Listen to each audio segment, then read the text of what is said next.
se fue formando y le fueron formando de que en Venezuela era un tema de seguridad, por el cual se habían otorgado, había visas que no eran exactamente las correspondientes, había personas de peligro para los Estados Unidos con visas, con pasaporte, y de que la salida de personas vinculadas a la delincuencia en Venezuela no había sido producto de la inmigración económica y política que el país tuvo, sino que fue colocado específicamente por Venezuela, por lo cual se siente agredido en la seguridad y la integración de los Estados Unidos, que debe establecerse con la Venezuela, según él, que debe proteger. ¿Cree usted que este diálogo, allá de lo complicado, difícil que usted describe, puede llegar a la retirada de, por así llamarlo, el poderío, como ellos mismos lo mencionan, el gobierno de Estados Unidos en el Caribe? En ¿De despliegue militar o no? A esta hora que tú me estás preguntando, para todos los venezolanos y para tu programa, que eres un periodista destacado y agudo en el tema, no estoy alabando, estoy simplemente transmitiendo lo que todo el mundo sabe según tu penetración. Yo creo, en estos momentos creo que la cuarta constitución. O sea, veo las fotos, mirando siempre las fotos de cambio en segundo, para antes de terminar este programa poder cambiar las fotos. Las fotos a veces como cerca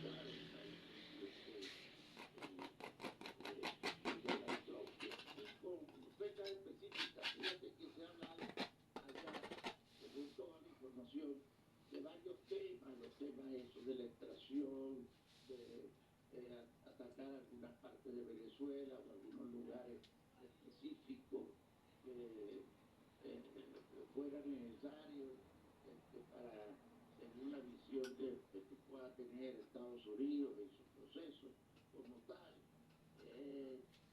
Porque no ha habido, eso la inteligencia de Estados Unidos ha tenido una gran equivocación, no ha habido un quiebre militar ni en Venezuela, ni lo hay a nivel de las Fuerzas Armadas, ni hay una explosión social, que hay posibilidad de cambio político, de cualquiera que sea la razón.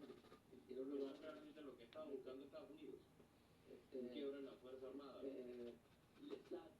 orientación de ahora del presidente Trump y la cercanía de los que tienen estos momentos, de los que lo han analizado, lo conocen, sus asesores de seguridad, sus embajadores, los militares, ahora en puesto clave, pareciera que él está convencido que para la seguridad nacional de los Estados Unidos tiene que dar unos pasos mayores de cambio político.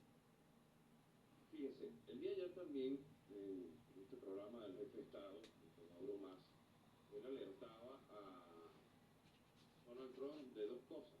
La primera de ellas era que su equipo de trabajo, los funcionarios norteamericanos muy cercanos allí a la Casa Blanca, estaban incidiendo en las investigaciones de Jeffrey Epstein, una investigación esta por casos de pedofilia.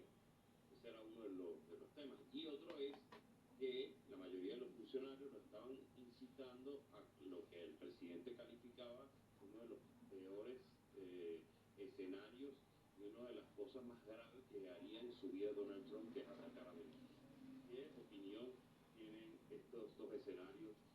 Usted como analista político que conoce en profundidad estos temas. No, aquí el tema de análisis internacional, que lo he trabajado bastante por ahí, de económico. Fíjate, el presidente Trump tiene problemas. ¿Y cuáles son esos problemas? A ver. Tiene problemas muy graves. El primer problema que tiene, que viene presentando desde la toma de posesión, son los juicios que él tenía cuando tomó posesión de presidente y que revolotean alrededor del país. Fueron pasados por alto, pero están ahí en los tribunales de los Estados Unidos. El primer presidente que llega con juicios a la toma de posesión de Estados Unidos. El segundo tema es que que los demócratas heridos por el tema de la violencia en el Capitolio el día de las elecciones, han activado todos sus fiscales, más de 100 y pico de fiscales federales en todo el país para ir en contra de la medida de Donald Trump. Y así ha sido en temas de inmigración, en temas de impuestos, en temas hasta personales y en el caso de Einstein, que han logrado que por primera vez martes próximo se va a revelar muchísimos temas. Y quien, como no han podido evitarlo,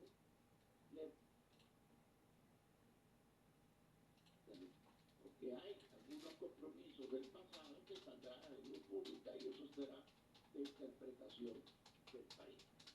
Los demócratas siguen adelante después de lo que pase con el caso de el próximo martes, cuando el Congreso decida revelar todas estas, autorizar al Ministerio de Justicia para que pueda revelar todas esas investigaciones realizadas.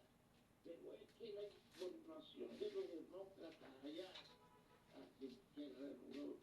que revuelan alrededor de Washington en el Congreso indica que están dirigiendo todo esto a un impacto, o sea, una renuncia del presidente, si es posible, antes de las elecciones de medio tiempo para noviembre y después,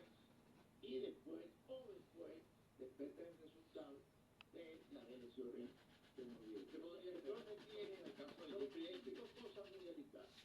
Por ejemplo, ¿Verdad? ¿qué podría generar el caso de Jeffrey Epstein? No alcanza que ayuda a los demócratas a seguir adelante y a evaluar las circunstancias de cuándo introducen el impeachment en el Congreso. Usted me dice que tiene 5 cosas muy complicadas. Ya me dice una, que es la de Jeffrey Epstein. ¿Cuáles son las otras 4? Te dije las 5. La primera es llegar con unos juicios que han sido pasados por alto, pero que continúan en los tribunales de Estados Unidos.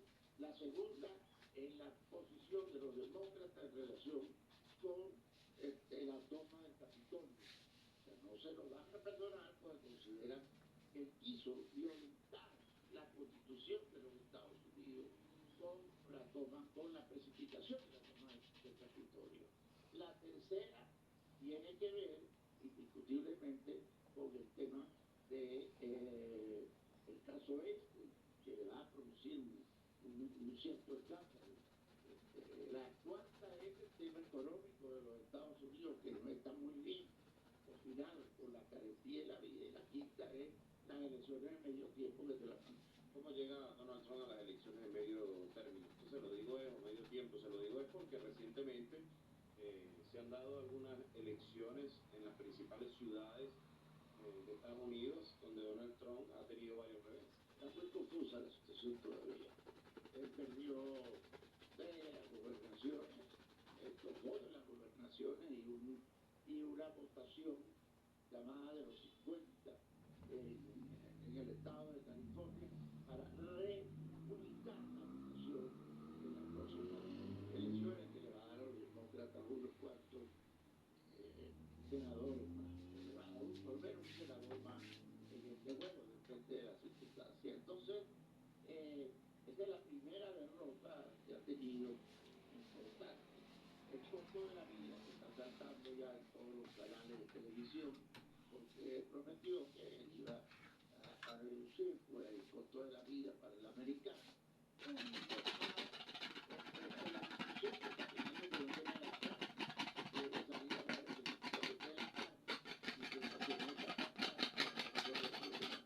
Que ha tenido combinado con los escasez en Estados Unidos. O sea que tiene complicaciones que se deben acelerar. Fíjate que ni el tema de la inmigración es colocar, porque puede afectar a 20 millones de hispanos o 30 millones de hispanos, como quiera, frente a la votación del americano tradicional que quiere un hombre duro como tú. No te la estoy colocando. No te estoy colocando tampoco no estoy colocando también en esto el tema de los migrantes, los aranceles y los migrantes, como causa fundamental y no te estoy colocando el costo de la vida, en los casos en los cuales estoy diciendo. Entonces, la situación con Venezuela la va a cruzar de todo nuestro cuanto antes para avanzar en estos momentos que todavía tiene en la aureola de 8 guerras, como dice él, de acuerdo de paz que pudo hacer en Gaza y en la precipitación de una circunstancia que vendría después de Venezuela, que él tenía Ucrania y Rusia. Ucrania ha retrocedido en la guerra con Rusia, no le quiso aceptar los cohetes de largo alcance, el famoso Barrage que tiene Estados Unidos, porque el daño que le haría a Rusia, la complicación es muy grande. Es posible que le preste a algunos para nivelar la guerra y después proponer otra vez a la paz. Y en el siguiente escenario ya se confunde el tema de lo que pueda venir. Hay algunas encuestas que hablan de un gran consenso en Estados Unidos que rechazan la agresión a Venezuela. Eso ha hecho que Estados Unidos frene la agresión de manera directa, pise el botón de la guerra contra Venezuela, porque además en Latinoamérica y en algunos países del mundo la mayoría rechazan, uno lo ve en distintas opiniones. Por ejemplo, el despliegue del Caribe, recientemente Francia lo ha rechazado, lo rechazan países hermanos de Venezuela, Rusia, China, grandes potencias importantes. También el pueblo norteamericano está consciente de lo que puede generar una agresión al pueblo venezolano. Digamos, el pueblo norteamericano no quiere la guerra de Estados Unidos. Y así lo interpretaron después los dirigentes políticos de Estados Unidos, diciendo que los países que han invadido Estados Unidos se han puesto sus peores enemigos del pueblo, han tenido problemas mayores, como Afganistán, no sé qué fue el caso de Panamá que otro, por la cercanía de Estados Unidos, por el canal y por la situación que se dio, las circunstancias de una persona totalmente identificada, como se hizo en el tema de Panamá. Entonces, el tema de Venezuela es mucho más complicado. El pueblo norteamericano no quiere la guerra, se equivocó probablemente la estrategia de Estados Unidos pensar que iba a lograr quiebre militar en Venezuela. No sabe cómo manejarse en el tema de la autoridad que debe de tener el país en caso de que hubiera un cambio determinado y el rechazo de una serie de países. Colombia, un enfrentamiento muy grande que ha tenido el presidente Lula, que aunque ha dicho que Maduro no lo oye, no lo escucha, pero que no está de acuerdo con una situación de guerra. El CELAC tuvo una posición primero muy dura y después una división, pero que también se ha pronunciado. La Comunidad Económica Europea dice que no quiere una guerra en el área del Caribe, y así pudiéramos recorrer los países de América Latina, los pronunciamientos que han hecho los pueblos cercanos y los continentes de Europa, sin hablar de las 4 potencias que tiene Venezuela de aliada: China, Rusia, Turquía e Irán, que son 4 potencias que tiene, que uno de los orígenes de China, la penetración de China en América Latina, trae también el tema de la seguridad de Estados Unidos en la actitud del presidente Trump. Pero la reacción que ha tenido en América Latina y en varios continentes, el acercamiento militar, cuando se veía, cuando se sabe, ha sido de un rechazo muy grande. Y habría que destacar también el ámbito diplomático que ha desarrollado el presidente Nicolás Maduro. Usted me lo decía. Ayer le hacían una interrogante al secretario general del partido, Diosdado Cabello. Él decía: la política internacional de este país se rige por el presidente Nicolás Maduro, eso está en la Constitución. Ahora le pregunto lo siguiente: ¿Estados Unidos subestima el liderazgo de Nicolás Maduro? ¿Subestima la diplomacia y el diálogo que ofrece el presidente de Venezuela? Sí, sí, claro que lo subestima. No solamente lo subestima, sino que se confió en que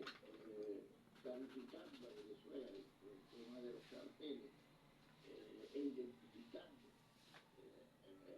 al presidente Maduro en ese escenario, como segundo nivel y tercer nivel que podía haber por el despliegue en América Latina, digamos, en el Caribe, podía haber situaciones en Venezuela diferentes a las presentadas, también se equivocó con el tema de la oposición.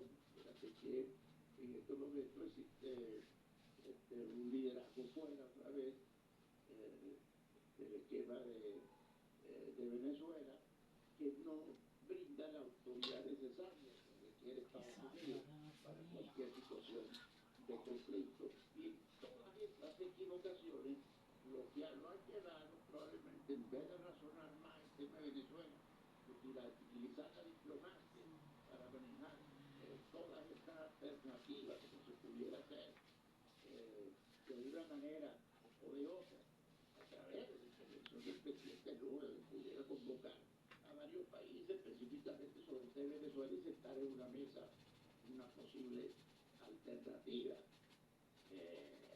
En ese escenario se perdió, digamos, en mucho lo que significa la estrategia de Estados Unidos. Y ahí es donde está el mal. Estados Unidos creía que la cosa iba a ser más sencilla, más fácil, más rápida. Por supuesto que estaba seguro.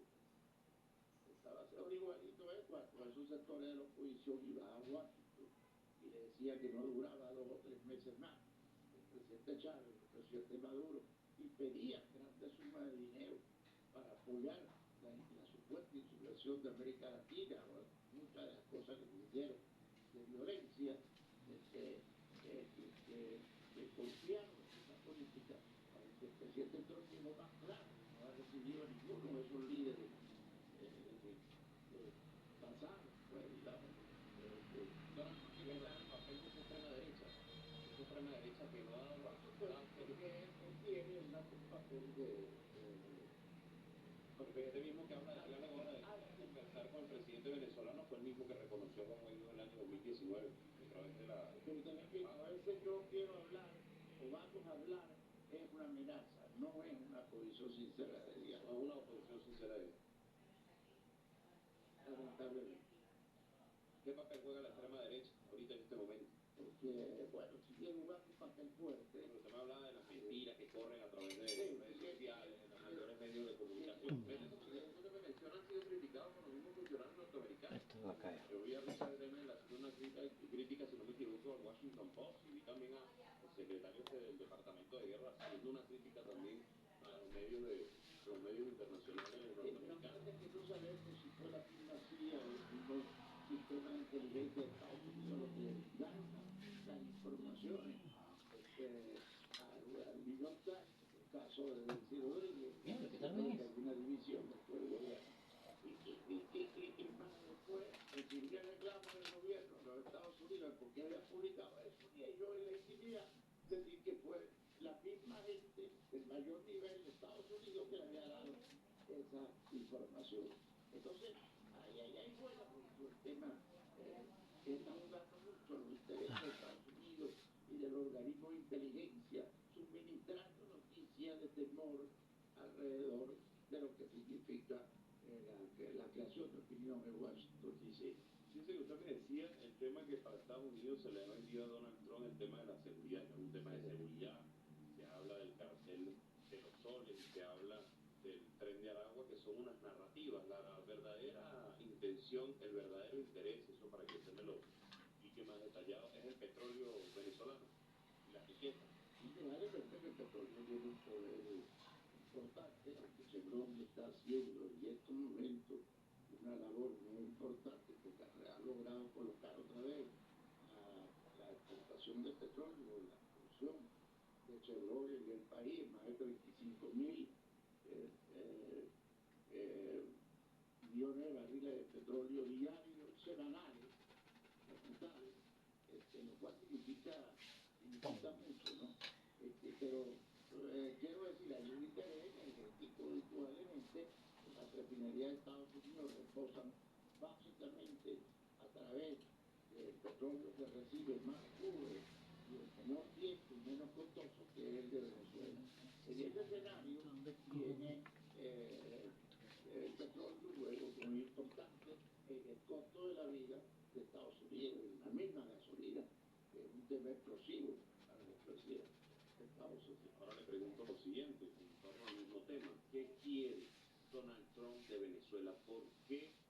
Donald Trump ve al presidente Nicolás Maduro como una piedra de tranca?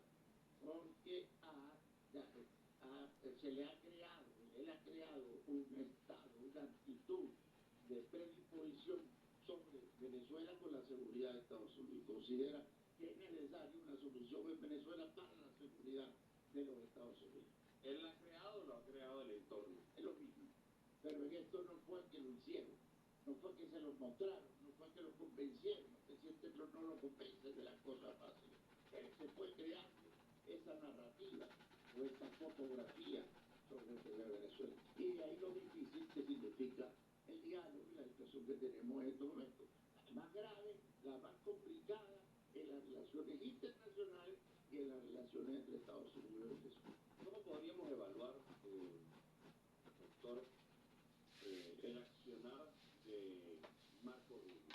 Marco Rubio le ha vendido a algunos países latinoamericanos un supuesto consenso que ha querido llevar a Washington, a Donald Trump, y no lo ha logrado. Se reunió en México con la presidenta de México y no lo logró.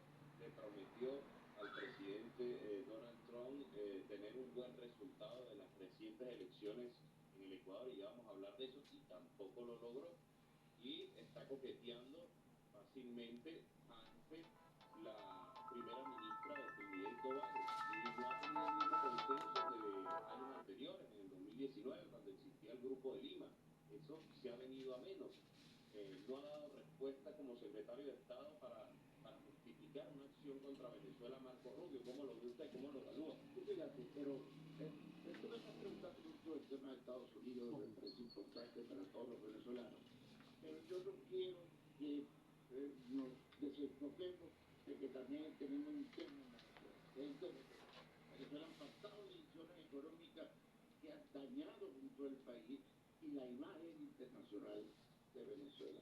Decisiones económicas importantes de apertura que tenían que haberse tomado, que están ahí a la mano, porque la vicepresidenta tiene a todos los ministros de Economía con todas las proposiciones que son necesarias en Venezuela para que el venezolano no esté pasando, el venezolano a pie, los momentos que está pasando en estos momentos fuera de los Estados Unidos, las dificultades que están pasando. Entonces el Ejecutivo Nacional, el presidente de la República, es importante que tome decisiones en materia económica para el venezolano de a pie, sea lo que pase, mañana, pasado mañana o en cualquier momento. Y ahí es donde hay una ataque importante que está dañando muchísimo al Ejecutivo Nacional, la imagen internacional de un país que no quiere dar un paso de apertura económica moderna entre los países de América Latina, con medidas concretas, reducción del encaje legal, ajuste de los aranceles que están trayendo productos importados, terminados al país, los impuestos horribles por todo el país, con una cacería al sector privado para que cada día pague más. Para decirte nada más de las medidas que están ahí para lograr un fortalecimiento económico de Venezuela y una imagen internacional que pudiera contrarrestar lo que está pasando en estos momentos. Fíjese, ya vamos a hablar del tema económico. Deben cerrar el tema internacional para entrar allí Pero también. espérate, para decirte más, hay una acusación muy clara hacia Venezuela de una ideología, y una ideología que ha fracasado mundialmente, que no permite tomar estas medidas económicas que hubieran podido definir el impacto de Estados Unidos en relación con Venezuela y haber puesto el petróleo en un tema realmente de otra condición en Venezuela. O sea, que ante la grave situación que tenemos económicamente en cuanto a las medidas, no estoy hablando de sectores que ya han crecido o no ya han crecido, ante la grave situación económica, la magnitud del tema económico en Venezuela y las dificultades de los venezolanos de a pie, entonces vienen las complicaciones con el tema internacional. Ya vamos a ahondar en ese tema económico. Yo le hacía una pregunta de... Ya te la voy a responder, pero no quería dejar que hablar. No, claro, y lo vamos a hablar. Que nos habíamos desenfocado en el tema de Estados Unidos. Yo veo que todo el mundo Bueno, las relaciones, ¿no? habla del tema de Estados Unidos, lo que va a pasar mañana, y no quieren manejar el tema de que se pueden tomar. Y si no pasa nada con Estados Unidos, esto se retrasa, o simplemente estamos aquí hasta el mes de marzo. ¿Qué pasa con el venezolano a pie? ¿Por qué no tomamos medidas que podamos fortalecer, que se va a fortalecer el Ejecutivo tomando esa medida económica, se va a fortalecer la economía y el venezolano de menores recursos va a poder tener un sueldo digno y unas condiciones de vida. Vamos a Marco Rubio. Marco Rubio tiene una gran influencia en todo el proceso actual. Y no, hay que ver cuando el presidente Trump fue a Israel, que reconoce al primer ministro de Israel en el medio del Congreso Nacional de Israel y lo hace levantarse. Y después dice que se levante aquí una persona que tenía que ver mucho con el tema de Gaza, con el tema internacional de Israel, como el 155 años mejor secretario de Estado de los Estados Unidos. Entonces, está en primera lista de todo el país, llevado a ser vicepresidente de la fórmula con base, como quiere el presidente Trump. Las acciones de Marco Rubio, conocedor de América Latina, uno de los hombres que ha tenido una mayor, vamos a decir, no influencia en el presidente Trump, en la situación de América Latina, está claramente vinculado a una relación familiar de su madre, que viene de Cuba y de la situación que vivió y de ese proceso.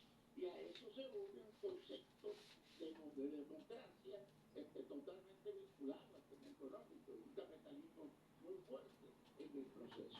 Así que te acabo de escribir el tema de Marco Rubio, de la influencia, de su esfuerzo, de su manejo del tema al lado del presidente Trump, pero no fue él el que ha llevado al presidente Trump a estas decisiones, según las informaciones del mismo Gremio o del mismo Washington. Fíjese, para justificar un ataque a Venezuela han empleado algunas cosas, yo se lo decía, hablar del tema del cartel de los soles, hablar del tren de Aragua. ¿Qué me dice Tomás Socias de esas acciones? Pero Yo creo que necesito conocer eso para... es que el deterioro de Venezuela vino por el tema económico, pues. Bueno, El deterioro vino por ahí. El desprestigio internacional de Venezuela ha venido por la falta de calidad económica. Estamos con una economía amenazada. No hay una economía amenazada. Claro, pero cuando el deterioro. Claro, cuando hay una falta de gerencia para incorporar al sector privado y aquí. Claro, pero yo veo al sector privado sentado en el Consejo Nacional de Economía Productiva, Fede Cámara es el sector privado. ¿O no es así? Sí, el mismo Fede Cámara que en el 2009 tiene 57 ministerios en el país. Pero usted me habla del sector privado, pero yo veo el Consejo Nacional de Economía Productiva. Yo voy a decir lo que yo veo. El Consejo Nacional de Economía Productiva, ahí está Fede Cámara. ¿Está o no está? Está un conglomerado de empresarios privados. ¿Está o no está? Pero él no está. Pero él no dice que no se toman las medidas suficientes. Bueno, No se todas las decisiones. Claro. Y no se toca, no se deja al sector privado un rol mayor que le quitaría el problema de la falta de recursos. Ahora yo te pregunto, ¿cómo se puede explicar que distintas consultoras internacionales hablan de, yo sé lo que usted me dice, del venezolano de aquí, eso yo lo puedo comprender, pero ¿cómo se puede explicar que un crecimiento de la economía venezolana, por ejemplo, lo dicen no solamente la vicepresidenta ejecutiva, el presidente Nicolás Maduro, lo dicen organizaciones internacionales como la CEPAL, por ejemplo? Ayer había una consultora Oxford que también lo decía, el crecimiento de Venezuela en lo económico con una economía de más de 1000 sanciones, más de 1000 sanciones, además una economía atacada, una economía bloqueada. ¿Cómo se puede generar un crecimiento económico? Más allá de la crítica que hay una serie de sectores cuyo crecimiento, una serie de sectores donde la producción ha favorecido precisamente una cifra positiva. Debo decir perfectamente el sector de la telecomunicación, el sector de la industria farmacéutica, la medicina, y así pudiéramos llevar. Eso lo digo porque yo veo todo el mundo sentado con el Ejecutivo Pero Nacional. el que se siente no quiere decir que se oigan las medidas que están proponiendo. Pero hay un consenso. Cuéntame lo siguiente, cuéntame tú. Está bien. No, perfecto, pero porque me están preguntando de Estados Unidos y yo quiero decirte un momentico. Dentro del deterioro que tuvo Venezuela en su imagen internacional, allá hay otros más graves, y en este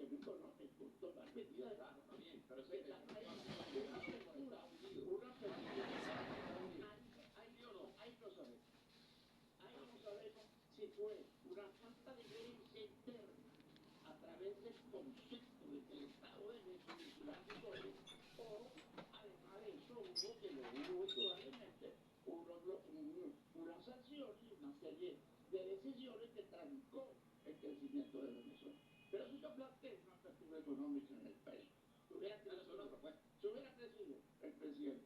el presidente Maduro, haciendo un giro, porque él es un líder, haciendo un giro importante hacia una apertura económica, que se lo, en fin, que hubiera enrumbado al país por una imagen internacional de apertura. Ahora yo le pregunto lo siguiente, usted que es analista y tiene una propuesta, ¿cómo se puede dirigir un país? ¿Cómo se puede llevar un país que tiene todas sus cuentas bloqueadas en el exterior y que tiene más de 1000 sanciones? Claro, Pero dígame una solución económica. no, pero Dígame una solución. Yo espero escuchar de usted una solución una económica. solución de coherencia, base todo eso. Pero digo, usted dice que tiene muchas, pero dígame una. Espérate, Pedro, pero es que te lo voy a decir clarísimo, porque es que una cosa no puede tapar la otra. Van a hacer todos esos ministerios, que desde los 11 ministerios nada más, pasen al sector privado, para que el sector privado pueda realmente darle esa eficiencia, que ya no está en condiciones el sector privado de dar ninguna cambio de gobierno, ni de financiar la oposición, ni de meterse en nada de eso. Eso no es lo que estamos hablando. Pasaron muchas cosas. Pero lo estaban o no. Hay que preguntarse lo que tuvieron en eso. Bueno, como un analista eso. Claro, hay que preguntarse lo que tuvieron en eso. Entonces, yo lo que te quiero contrarrestar como analista precisamente, es que hay una situación en la que no podemos plantear en el tema de Estados Unidos, porque la economía sigue caminando. Mañana las empresas necesitan primero que los impuestos no sean tan horribles como le están cayendo arriba, tocando las puertas, cobrando hasta una pensión de $16 a empresas que no tienen personal por una ley. Se puede hablar de 50 cosas, pero eso es un tema que perfectamente es analizable. Para tratar de que en estos momentos, con un alargamiento de la situación con Estados Unidos, que puede ocurrir perfectamente, ese alargamiento no haga que el país se paralice. Está bien, usted que no quiere hablar del tema internacional. No quiero hablar del tema que tú me Pero preguntaste por Estados Unidos, te lo le voy a decir lo siguiente. me preguntaste por Marco Rubio, te lo contesto. ¿Quieres hablar del tema internacional? Todos los temas lo hablamos. Fíjese una cosa. Pero corporalmente económico. No, bien, me parece bien, se lo quería.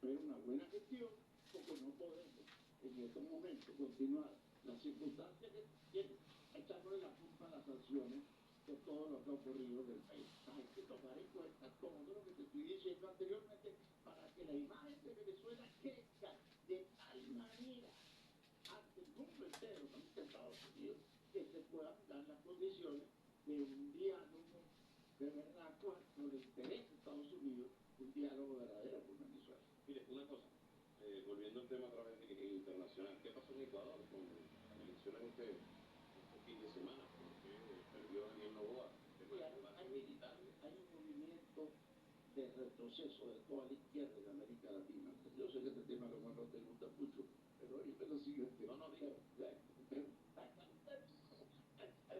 diga. Agudo, extraordinario periodista, de buenos turbazos. Entonces te habla de todo. La foto, vamos a hablar de la foto. Yo te hablo de la foto es un retroceso de la izquierda en América Latina completo.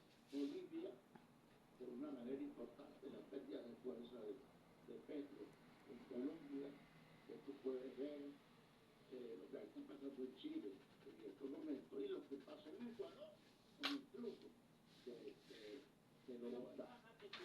No vayamos a porque Noboa perdió este fin de semana. pero ganó las elecciones. Está bien, No puede estar pero se puede estar viniendo a menos. Perder una elección de una consulta popular cualquier cosa puede ocurrir. Está bien, por eso le digo, pero sale victorioso. Pero le pregunto, para usted sale victorioso Daniel Noboa si acaba de perder una consulta para instaurar bases militares. Izquierdista de América Latina te dice lo que yo te estoy diciendo. Hay un retroceso de la izquierda debilitada por una serie de razones en América Latina. No es la solución el capitalismo, no es la solución el neoliberalismo, no es la solución una relación con Estados Unidos de dependencia. Nadie está diciendo eso. Sino ese escenario va a traer mucho cambio en el concepto de lo que significa la izquierda en América Latina. Entonces, en ese esquema de lo que está pasando, puede haber retroceso y avance. En el caso de Noboa, hay una estrategia política en la que él somete algo no teniendo la mayoría de la población. El pueblo está pidiendo, igual que estamos hablando de Venezuela, una gestión adecuada en materia económica que debe resultar al ecuatoriano, que como no lo ha hecho y ha tenido problemas, tiene una derrota en el país. Por eso perdió. Indudablemente, por eso perdió y va a tener problemas, si no atiende la economía del Ecuador. Yo le preguntaba lo de las narrativas, no me lo contestaba. La narrativa esta del Tren de Aragua, la narrativa del Cartel de los Soles, pensando su comentario de decirme que hablan de la seguridad para Estados Unidos, que es Venezuela. Una narrativa fundamentada bajo ninguna prueba. Todas las preguntas te las he contestado. Esa no. Te la voy a contestar si quieres que te la profundice más. El tema de la narrativa del Tren de Arabia y el tema de la narrativa de las actitudes de Venezuela, Oye, el Cartel del Sol. en materia del Cartel del Sol también, todas ellas vienen motivadas en un concepto dentro del presidente Trump, que ha crecido en Estados Unidos de que Venezuela es un país que le crea problemas de seguridad y que deben actuar de alguna manera. Que ahí está el gran problema que tenemos con Estados Unidos. Nace esa narrativa.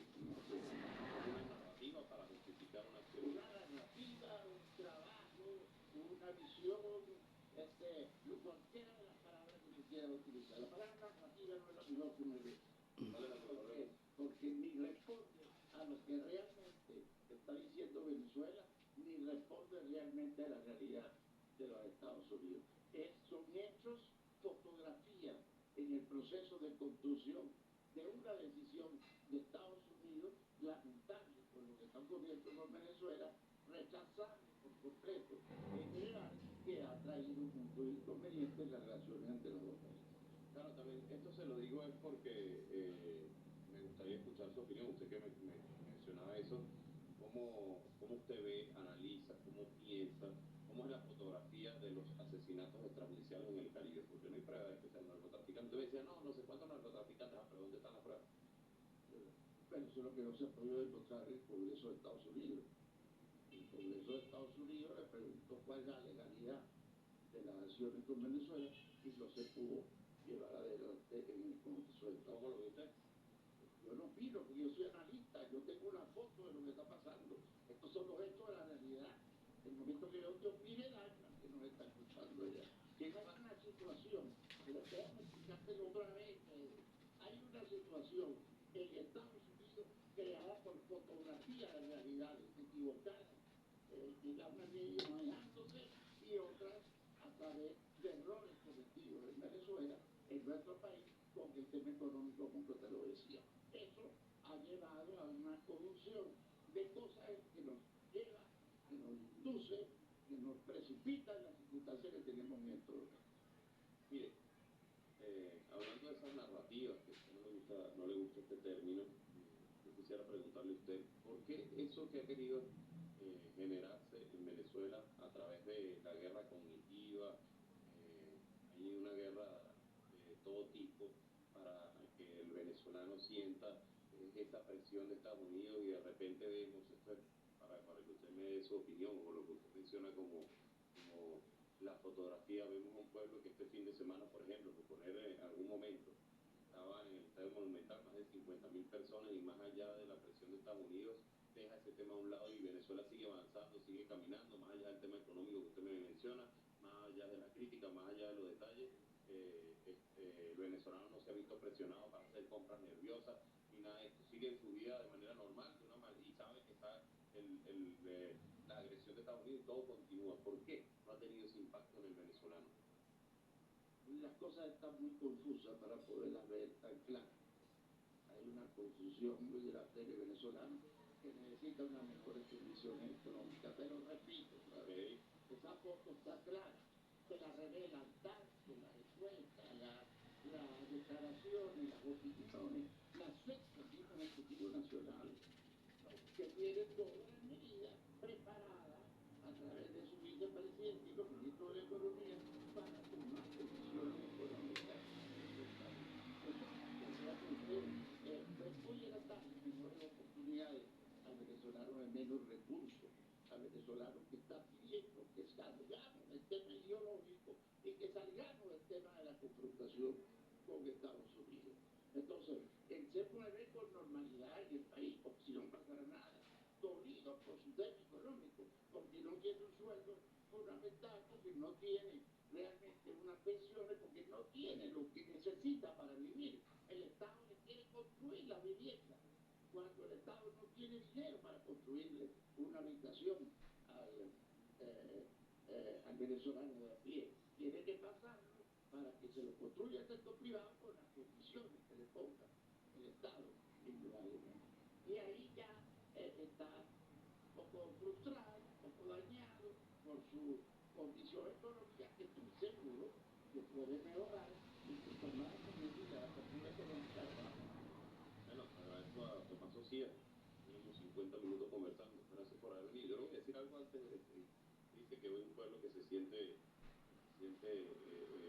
herido. Bueno, yo respeto esa opinión. Yo no veo, como decía ayer el secretario general del partido, decía, yo no veo al Monumental como un campo de concentración. No sé qué tan dolidos pueden estar los venezolanos cuando vemos a 50.000 personas disfrutando de un evento internacional de altura, por ejemplo. Y el tema de la vivienda, no sé cuántos millones de casas ha entregado, ha entregado el Ejecutivo Nacional. Monumental pasaba maravilloso. No, y los vuelos internacionales de Venezuela son maravillosos. Cómo se está llevando una política para los aeropuertos. No, muchísimas otras medidas que son extraordinarias en el país, que se han tomado y se están tomando.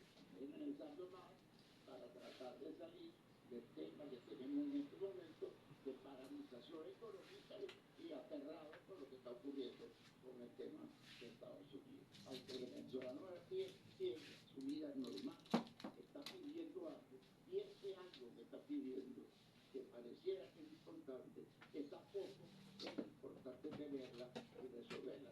Bueno, gracias por haber venido a este programa. Nos despedimos. Vamos a pedir esta transmisión y en unos minutos cuando llegue estaremos con Farid Fraga, alcalde del municipio de Hualcaicuro, esto en el estado de Miranda. Que tengan feliz día. laiguana.tv, la verdad.